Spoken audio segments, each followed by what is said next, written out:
Excerpt from Will Morning Ever Come by Darren Tomalty. Family Night.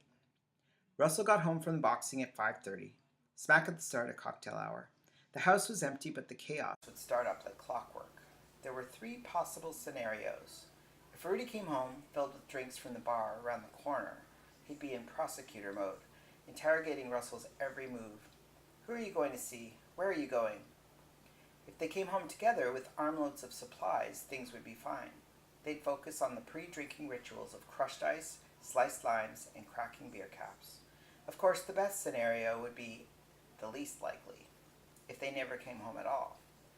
Russell drank down half the carton of milk and crashed onto his bed, too exhausted to think about Gus anymore. An hour later, Martha stood before the pedestal sink and mirror in the bathroom, applying cheek rouge to cover the fading yellow bruise she received from Pa. Not bad, clean and fresh, she said, making a pouty face, then a villainous face, not realizing Russell, up from his nap, was in the doorway. She looked at him. There he is, the night monster, out from his crypt. Russell, I don't know how you're still alive doing that night shift all this time, Martha said. Gotta make the scratch to pay my way. I've been up for hours now anyhow, Russell said.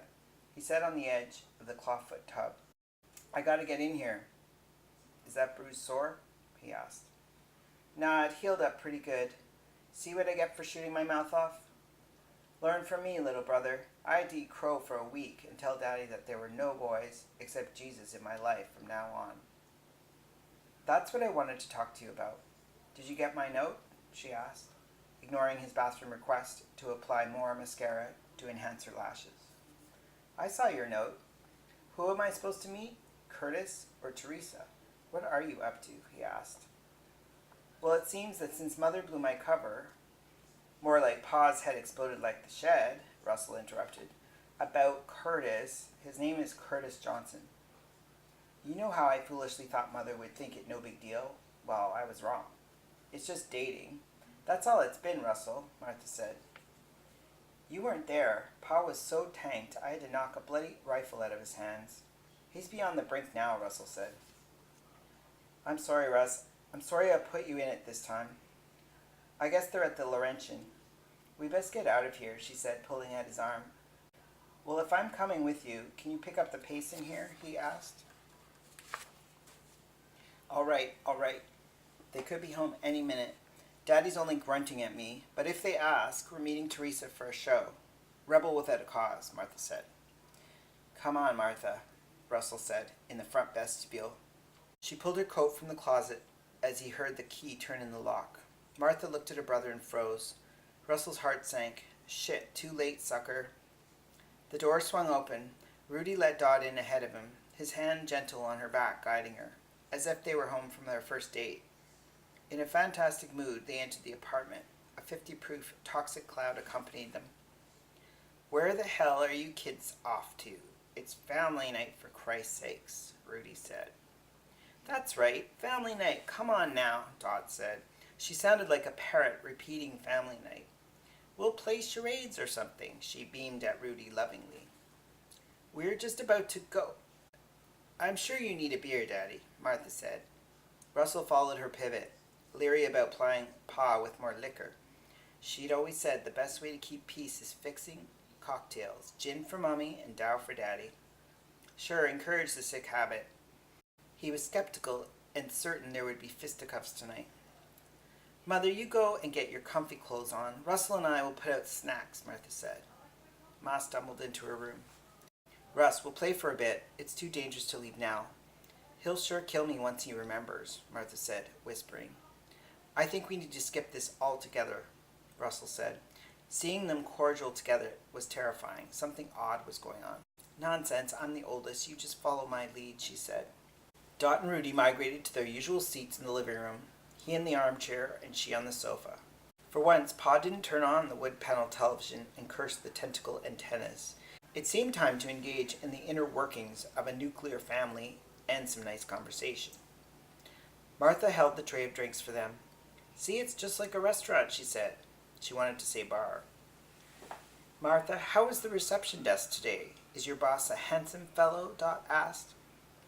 Her eyes were dewy as she scanned her daughter's outfit, lipstick, and eyeshadow. A pall came over her face. "What kind of dress-up are we playing at, dearie?" Dot asked. Russell watched the mood slide from goodness. He hated when Mother talked to her like that, almost as if she was jealous of Martha's youth. It wouldn't take much to trigger Pa either. "Just trying out a new color, Mother. I got it from Mildred's Avon catalog," Martha said.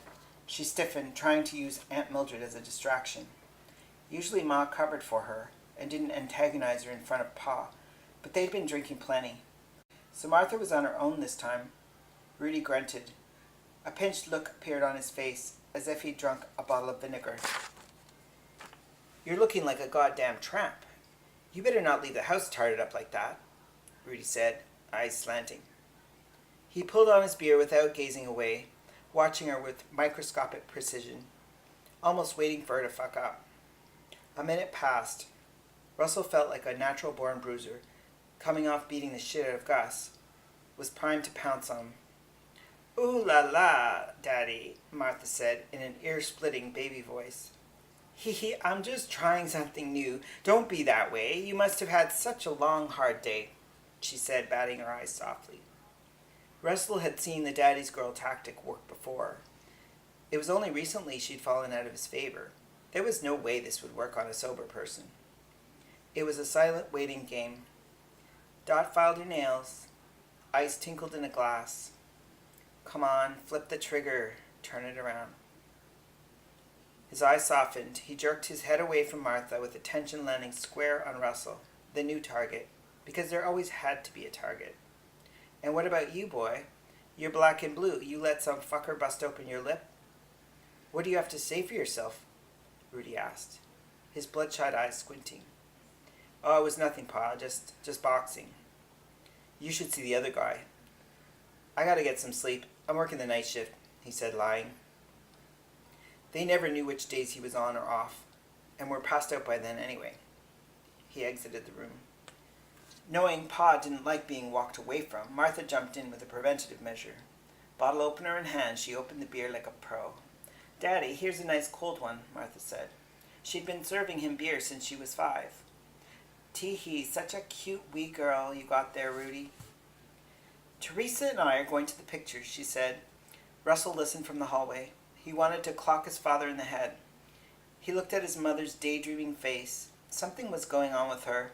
She was uncharacteristically calm and peaceful, as if she had checked out, left the building, and no longer gave a shit.